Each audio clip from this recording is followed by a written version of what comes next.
We warmly welcome Srimati Bharati Ghosh. A philosopher scientist, UNESCO chairholder and revered Professor Dr. Vishwanath D. Karad, who is not only the founder and chief patron of Myers Group of MIT, who is not only the creator of the World Peace Dome, but for whom we are all here, whose vision has taken the students out of the schools and colleges in their dreams and aspirations to become great leaders. Thank you, sir. I also thank his worthy son, the great commander of this huge conglomerate, Mr. Rahul V. Karad, who is here today with his vision. He is not only the managing trustee and executive president of Mahir's MIT group of institutions, but also the father and the son duo has carried this vision and dream of the students to enter political life and to make politics strong and to give the motherland strong and able leaders. Thank you very much, sir. I also pay my regards to the distinguished dignitaries on the stage today who have come here. I'm very thankful, I'm honored, I'm privileged that I stand here today in this huge Hall of Grace. I call this place Hall of Grace because not only many eminent personalities have graced this particular hall, but also this hall has paid respect to Mother India, and this hall has given the vision and dream to produce the future leaders who will be dedicating their lives for the service of motherland. Thank you very much, sir, for giving India this Hall of Grace. Today, we began by ringing the bells of democracy. By ringing the bells of democracy, Mahir MIT and Dr. Karad and Sri Rahul Karad have already given a clarion call for democratic governance and for the end of dynastic rule in India. Before I say anything on dynastic rule, the untold truth in different political parties, maybe students, you have seen the coronation of Prince Charles in UK a few days back.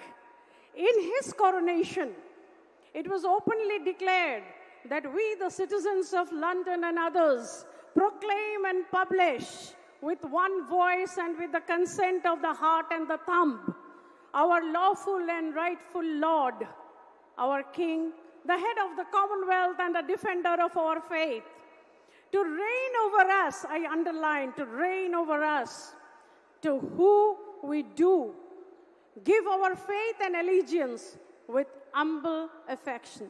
Reign over us. In 2022, reigning over us, हमारे ऊपर राज करेंगे. Dynasty, dynasty, dynasty. In 1994, the present Prime Minister of United Kingdom, Liz Truss, stated that I am not against any of them, meaning that I am not against the royals. I'm not against any of them personally, but I am against the very idea that people can be born to rule, that people, because of the family that they are born into, should rule the state of our country. I think it is disgraceful. In 1994, what she called as disgraceful. In 2022, when she became the Prime Minister of UK, she took a different tone and called the reigning monarch, the longest reigning monarch of British history, as the rock on which modern Britain was built. So, do we see an end to dynasty? No. Dynasty is no archaism on the verge of extinction. There was dynasty, there is dynasty, and dynasty will remain until each of you over here go to the farthest corner of the world and strive to remove that. Remove that in order to have an effective democratic governance, in order to ensure your participation for the development progress of your nation. But why do we accept to remain under dynastic rule? What kind of atavistic behavior is this? My friends, let me tell you that I am the national spokesperson of Bharatiya Janata Party, and I always begin with whatever our Honorable Prime Minister Narendra Modi has stated in the last few addresses to the nation. Dynastic rule is the biggest enemy, the biggest threat, the biggest danger to democracy. But again, let me explain. What is dynastic rule? Dynastic rule होता क्या है? एक ही family से जब 2-3 बंदा चले जाते हैं पॉलिटिक्स में, when 2 or 3 members or more than that enter politics, इसको डायनेस्टिक रूल नहीं कहते हैं, because the party does not own.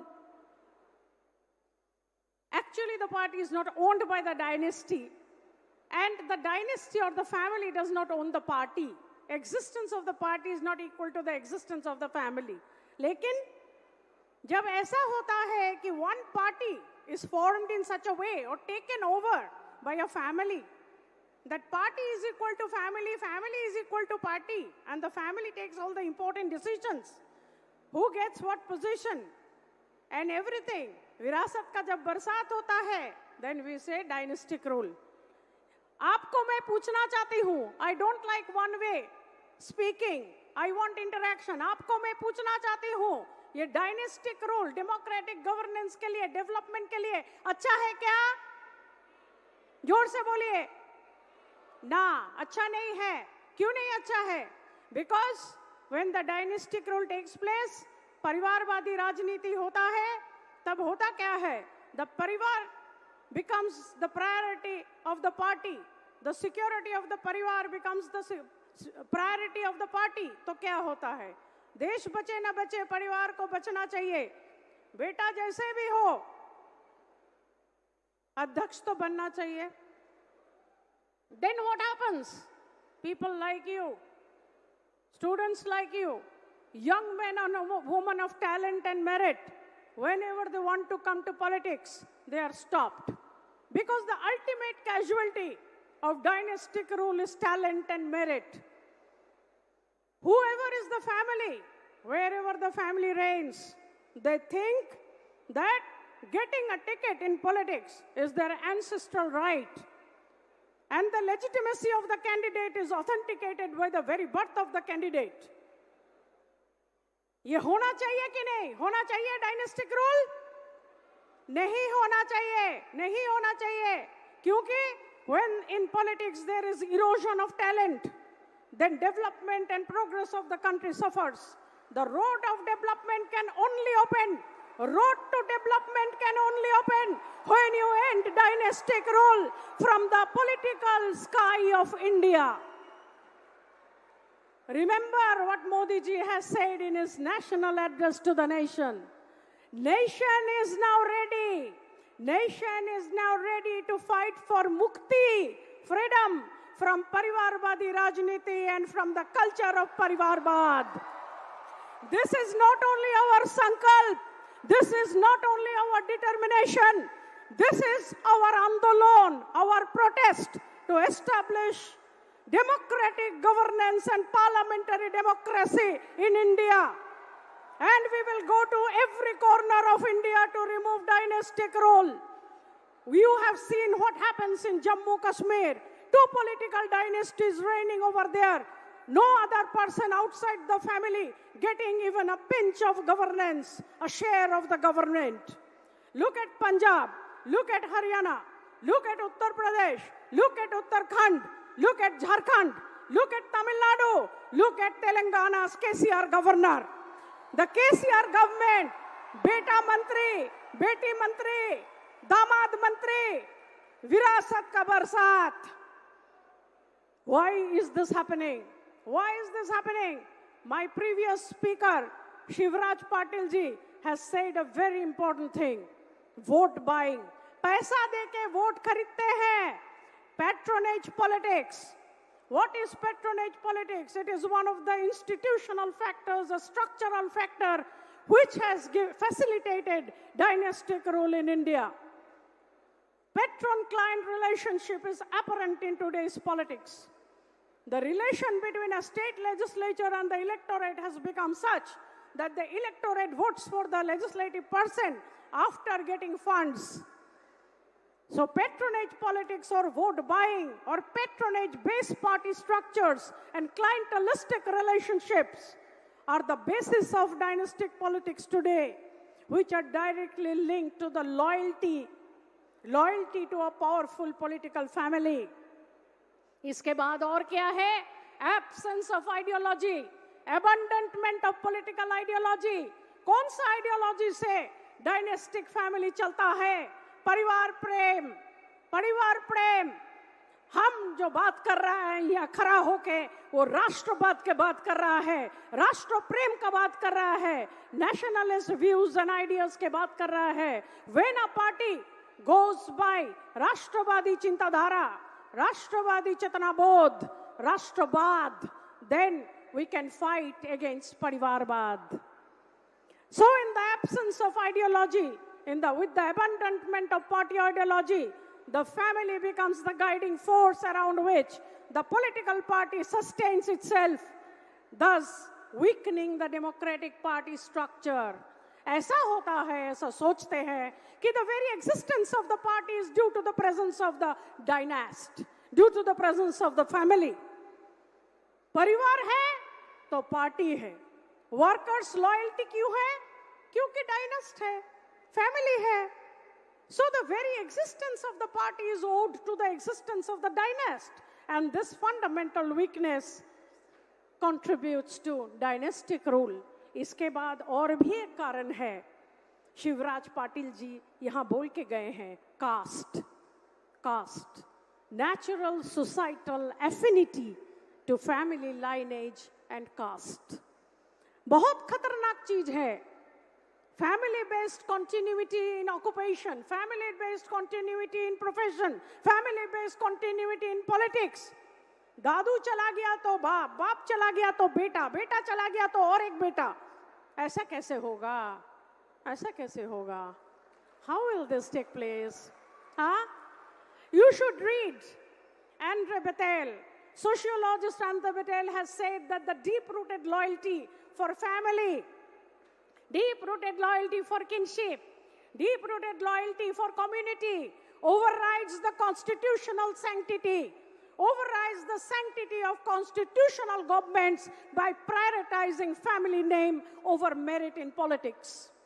अगर एक बंदा आए, for one from you, who does not want to join the Bhartiya Janata Party, who does not want to join the cadre-based left party, who wants to do regional politics in state, अगर regional politics में दिखा जाए कि एक dynasty चला रहा है, then that young man or young woman of talent will hesitate to enter politics. Will hesitate to enter politics. So this preference over caste, this preference of family lineage, and this natural affinity helps dynastic politics and stops young men of talent to enter political scenario. और हमें आज यहाँ खड़ा होके इसका change, the ringing the bells of democracy, right over here, Dr. Vishwanath D. Karat has initiated and has given entry to the vision and the dream in this hall of grace, so that together, through our sankalp and our andolon, we remove dynastic rule and establish participative democracy. Remember, my young friends, remember this, that as you remove dynastic rule, as you remove powerful families, you will be removing nepotism, you will be removing corruption, you will be guaranteeing the fundamental principle of equality of political opportunity to people. And this only you can do because you are the future. And when you do this, you will get samman. There lies your swabhiman, and you will have pehchan, your identity. Your identity will come through your participation in democratization of politics and by removing dynastic rule in India. I thank Dr. Vishwanath Karad once again. My mother used to say that where science ends, where reasoning ends, philosophy begins. Where philosophy ends, faith begins. Students and teachers, you must have the faith in this institution. Bharatiya Chhatra Sansad is the breeding ground of great political leaders. It is first of its kind in India. We have seen the John F. Kennedy School of Governance in the United States. But Dr. Vishwanath Karad and Mr. Rahul Karad has taken the first steps to free politics from all kind of corruption and nepotism. Thank you, sir. Thank you, senior and junior Karad. Thank you, friends. Jai Hind, Bharat Mata Ki Jai. Thank you, ma'am, for that energetic and powerful speech.